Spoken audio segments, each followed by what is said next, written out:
ধনীরা কপালে ভর করে ধনী হয়নি, তারা হঠাৎ করে টাকার উপর পড়ে যায়নি, তারা এমন একটা খেলা খেলেছে যা তোমাকে কেউ শেখায়নি।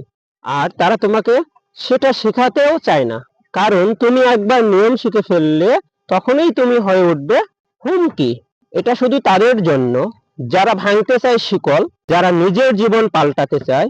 তাই শোনো, শুধু নিজের জন্য নয়, তোমার বন্ধু বান্ধব ভাই বোনদের জন্য।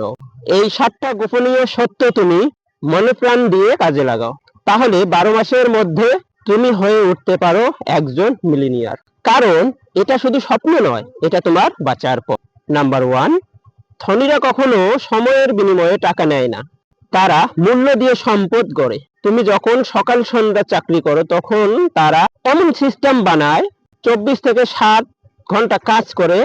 ইনভেস্টমেন্ট, ডিজিটাল অ্যাসেট, বিজনেস সময় সীমিত, কিন্তু সিস্টেম সীমাহীন। পার্থক্যটা বুঝে নিও। স্টেপ নাম্বার 2, ঋণ খারাপ নয়, মূর্খতা খারাপ। ধনীরা ভালো ঋণ দিয়ে সাম্রাজ্য বানায়, প্রপার্টি, যন্ত্রপাতি, বিজনেস, ক্যাপিটাল। আর তুমি খারাপ ঋণ নিয়ে দেখাও, আইফোন, নাইট ক্লাব, গাড়ি। ঋণ যদি টাকা না আনে সেটাও দাসত্ব। স্টেপ নাম্বার 3, 9-5 খেতে দেবে, কিন্তু মালিকানা তোমায় মুক্তি দেবে। তারা চাকরি আয় দিয়ে বিজনেস শুরু করে, তুমি সেই আয় দিয়ে শো অফ করো। একদিকে গড়ে ওঠে সাম্রাজ্য, আরেকদিকে জমে দায়।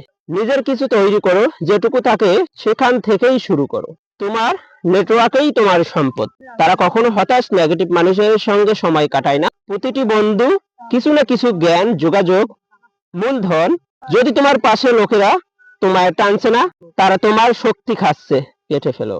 স্টেপ নাম্বার 5, নীরবতা ধনীদের কৌশল। তারা ঢাক ঢোল বাজায় না, তারা ছায়ার মতো চলে, বজ্রের মতো আঘাত হানে। তুমি যখন সোশ্যাল মিডিয়ায় ফেক লাইক দেখাও, তারা তখন জমি, শেয়ার, ব্যবসা কিনে নিচ্ছে।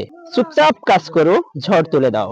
স্টেপ নাম্বার 6, ধনীরা প্রতিদিন আর্থিক শিক্ষায় বিনিয়োগ করে। তারা বই পড়ে, কোর্স করে, মাস্টার মাইন্ডে যায়।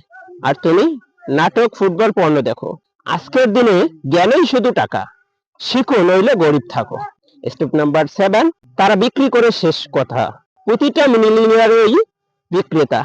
কেউ পণ্য বিক্রি করে, কেউ ব্র্যান্ড, কেউ সার্ভিস, কেউ স্কিল। যদি তুমি বিক্রি করতে না পারো, তাহলে কে তোমায় কিনবে?